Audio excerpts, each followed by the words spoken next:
Hey guys, Tony here from Tony's Online Book Club, also aka Talk Tony. Thank you guys so much for joining me.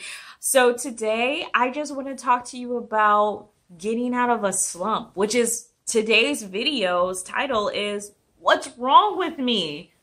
I mean, how many times have we asked that question to ourselves? Like, what's wrong with me?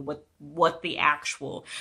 Everybody gets in these slumps where you're like, oh my God, my life should be like Bill Gates right now. I have so many great ideas, but I'm not going to act on them. I'm just going to sit on my butt.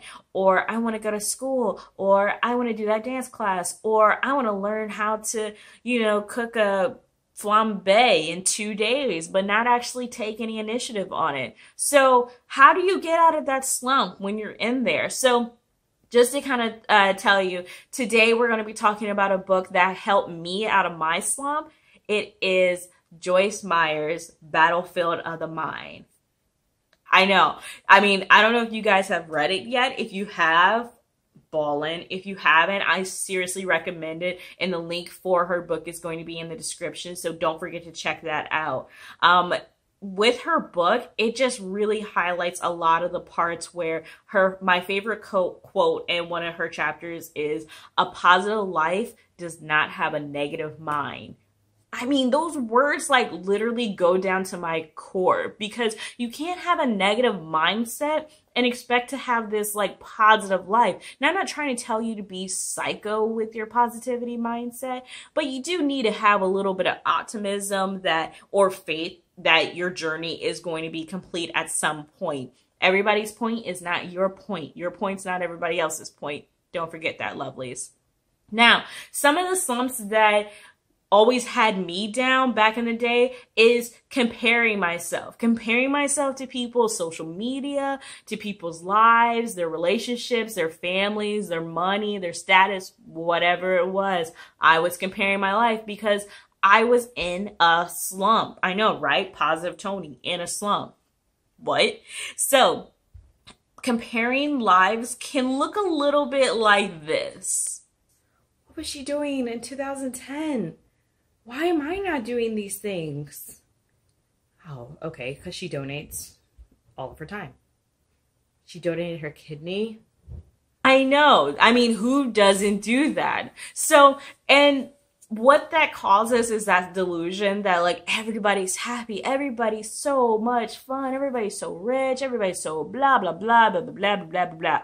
Live your life in the moment right now, because in this moment, that is when you're the richest. That's when you're the happiest, when you're in this moment. It may not feel like it, but you're going to look back at this day and say, wow, you know what? I really do have a great life. So why not just do it right now?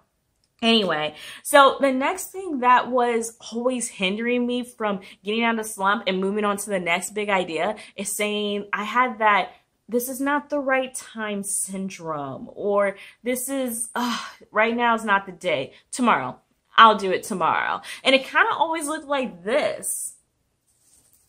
I'll do it tomorrow. I'll do it tomorrow.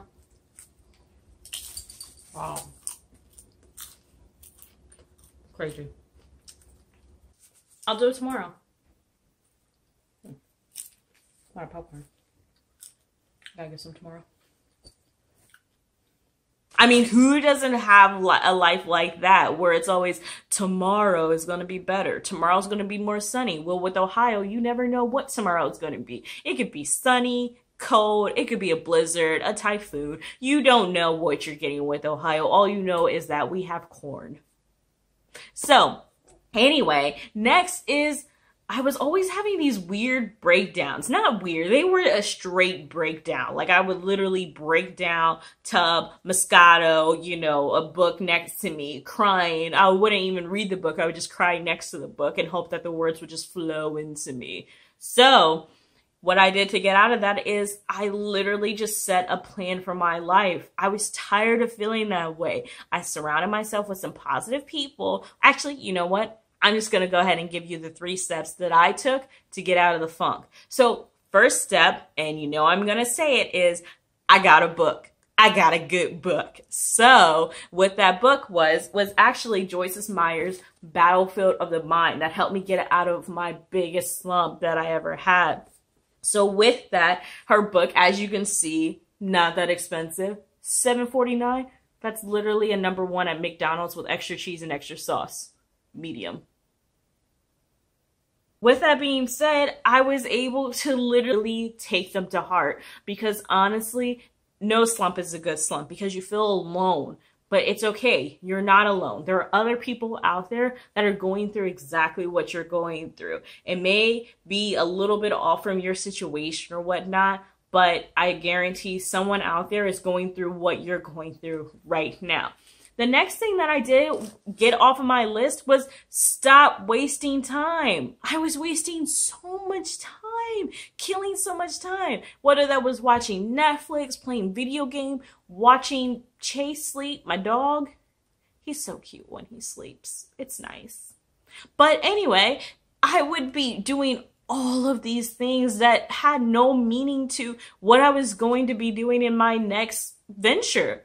I needed to get out of that. So I turned off Netflix, canceled subscription, or I just forgot the password to my parents' Netflix because let's be honest, they're the real MVPs of Netflix out there.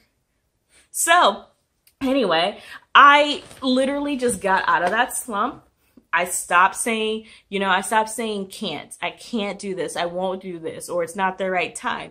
And the next step that I took, #3, is I made a goal and I stuck to it. With that goal, I had an action plan. If I wanted Taco Bell for only 1 time a month, I was only getting Taco Bell 1 time a month. And that's how I had that bomb.com savings. Or that's how I was able to save so much to go ahead and move across country. But you know, the great thing about it is that action plans are great because you can actually alter them the way that you want them. Nobody's in control of them. Nobody's expecting anything out of them from you, just yourself, because you're actually helping yourself when you create that action plan to move forward.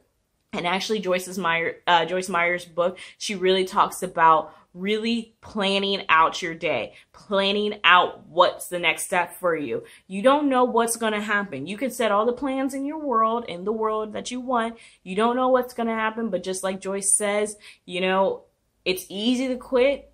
It takes faith to go through it. It does though, because you don't know what's going to happen in a day. If you say you're going to drive all around town and get leads or whatnot, but then you have a flat tire, what are you going to do? You can't just go back into your slump. You can't go back to Netflix.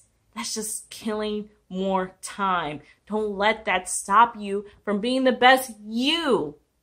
Well, that's all I really wanted to talk to you guys about today. So thank you so much for staying to the end of this video. So again, don't forget to like and subscribe, and also follow me on Facebook, Twitter, and Instagram because I miss you guys there. If you guys are already following me there, thank you so much. Right now I have 17 subscribers. Thank you so much from the last video. I'm really getting there. So this is Tony signing off. Bye, guys.